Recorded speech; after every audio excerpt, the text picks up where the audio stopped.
ഇപ്പോൾ ഇന്നലെ മറ്റേ കാഞ്ഞങ്ങാട് പൊതിച്ചോറൊക്കെ ആയിട്ട് പോയി എന്ന് പറഞ്ഞു. അപ്പോൾ എൻ്റെ അഭിപ്രായം ആ 2 പൊതിച്ചോറും പത്മകുമാറിനും ജയിലിൽ കിടക്കുന്ന കിണ്ടി വാസുവിനും 2 പേർക്കും കൊടുക്കുക. തിരുവനന്തപുരം കോർപ്പറേഷനിൽ തദ്ദേശ തെരഞ്ഞെടുപ്പിന്റെ പൂർണ്ണ ഉത്തരവാദിത്വം ഏറ്റെടുത്ത് UDF-നെ വിജയിപ്പിക്കാനായി രംഗത്തെത്തിയിരിക്കുകയാണ് കെ മുരളീധരൻ. അതിന്റെ എല്ലാ പ്രവർത്തനങ്ങളും നടത്തുന്നുണ്ട്. ഓരോ ദിവസവും എല്ലാ വാർഡുകൾ തോറും കയറി ഇറങ്ങിയാണ് പ്രചാരണം. ഇന്നിപ്പോൾ കെ മുരളീധരൻ നമുക്കൊപ്പം ചേരുകയാണ്. പുതിയ രാഷ്ട്രീയ സാഹചര്യമൊക്കെ മാറിയിട്ടുണ്ട്. രാഹുൽ മാങ്കൂട്ടത്തിലായിരുന്നു കുറച്ച് ദിവസമായുള്ള ചർച്ച. അതിൽ നിന്നൊരു മാറ്റം വന്നിട്ടുണ്ട്. ഇനി എങ്ങനെയാണ് ഇനി ചർച്ച? BJP CPM അവിശുദ്ധ കൂട്ടുകെട്ടിനെ കുറിച്ചാണ്.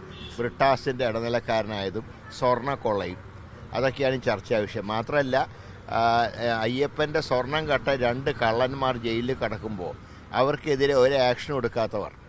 ഇപ്പോൾ ഇന്നലെ മറ്റേ കാഞ്ഞങ്ങാട് പൊതിച്ചോറൊക്കെ ആയിട്ട് പോയി എന്ന് പറഞ്ഞു. അപ്പോൾ എൻ്റെ അഭിപ്രായം ആ 2 പൊതിച്ചോറും പത്മകുമാറിനും ജയിലിൽ കിടക്കുന്ന കിണ്ടി വാസുവിനും 2 പേർക്കും കൊടുക്കുക.